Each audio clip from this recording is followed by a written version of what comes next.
Ay, tapos na tayo. Palapang po natin mga lapis.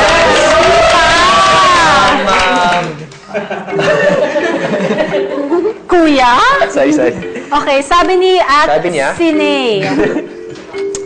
Noong una, gusto ko si Maymay. Pero ngayon, nabubuisit na ako sa kanya. Napaka-OA! Lalo na pag nakakakita ng artista. Eviction ba to? Music, Hindi din ako magsalita.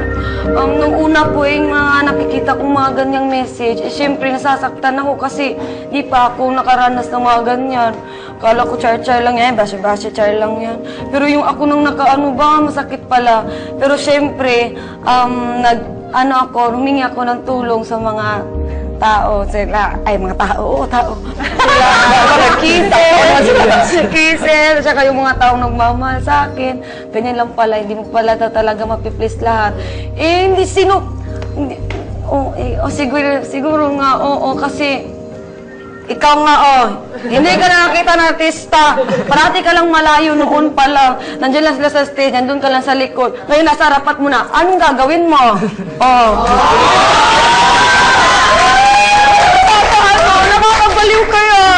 Mararanasan nyo lang po yun kapag andito na po kayo sa posisyon ko. Sobrang nakakatuwa na biglaan na lang may artista sa harapan. Walang magtitingnan mo lang. Siyempre, gagawin mo na lahat. Grab the opportunity nga kanila. Andun na eh.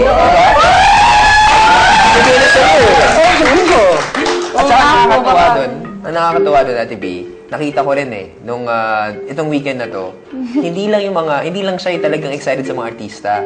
Yung ibang mga kapamilya artist natin, lumalapit, nagpapapicture sa kanila.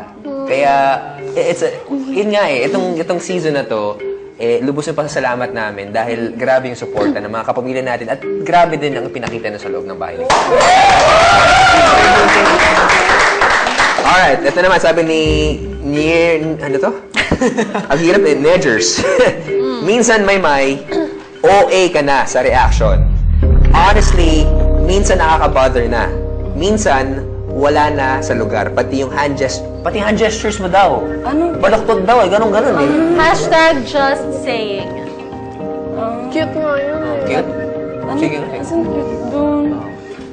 Siguro expressive lang talaga ako. Pero, kung nauuwihan ka nabahala ka sa buhay mo. Kasi mahirap po kapag baguhin ka, parang may magbabago din sa'yo kapag may babaguhin ka sa sarili mo. Pero syempre, yun nga, meron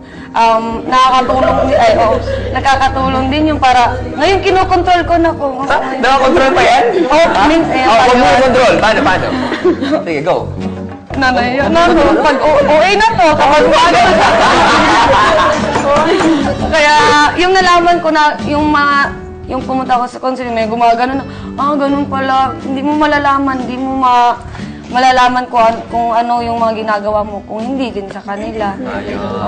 Sige, salamat! Maraming Maraming salamat sa lahat ng nagpadala ng no filter tweets para sa ating mga housemates.